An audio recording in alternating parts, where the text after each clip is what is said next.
Adam Rosenthal, photo, Todd McInturf / The Detroit News, by photo. Adam Rosenthal, a water quality analyst with the Michigan Department of Environmental Quality, has reached a plea deal with prosecutors in the Flint water crisis case and is expected to appear in court as early as Tuesday, the Detroit News has learned. A source close to the investigation said Rosenthal is expected before 67th District Court Judge Jennifer Manley to enter a no-contest plea to a misdemeanor charge. It wasn't clear what the misdemeanor charge was. Attempts to reach Rosenthal's attorney James Burdick were unsuccessful. Rosenthal was warned by Flint water plant officials they were not ready for operations when the city decided to switch from the Detroit water system to the Flint River in April 2014. Rosenthal is the fourth defendant to reach a plea deal with Special Prosecutor Todd Flood. Rosenthal also was warned by the U.S.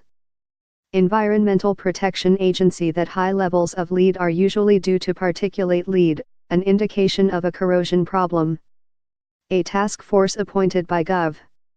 Rick Snyder said in a March 2016 report that the failure to use corrosion control chemicals in the river water resulted in lead leaching from the city's old pipelines. Flood declined to comment to the news.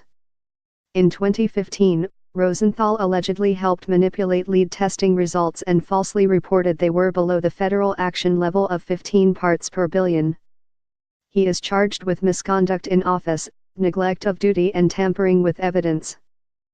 The state acknowledged high lead levels in the city's children in late September 2015 and switched back in mid-October 2015 to the Detroit area water system, now called the Great Lakes Water Authority. Lead testing this year has found that Flint's results have consistently been below the federal action level of 15 parts per billion. But the state has maintained advisories against drinking Flint's water until all of the city's lead lines have been replaced. 3 others entered pleas in connection with the scandal. Former Flint Utilities Administrator Michael Glasgow pleaded guilty in May to a reduced charge of willful neglect of duty, a 1-year misdemeanor. Sentencing for Glasgow was set aside as long as he cooperates with the ongoing investigation by Michigan Attorney General Bill Chouette. Corinne Miller, who retired as director of the state's Bureau of Epidemiology earlier this year, pleaded no contest to a misdemeanor charge of neglect of duty in office in exchange for providing information to investigators. Miller originally was charged with failing to respond properly to an early report that city children were affected by lead contamination in Flint and instructing state health employees to delete emails pertaining to the report. She was sentenced to 1 year of probation in March.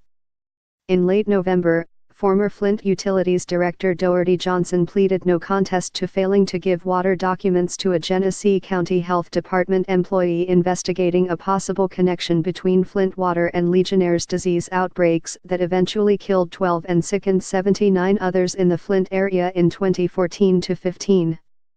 The deal resulted in 2 felonies being conditionally dropped in exchange for his cooperation.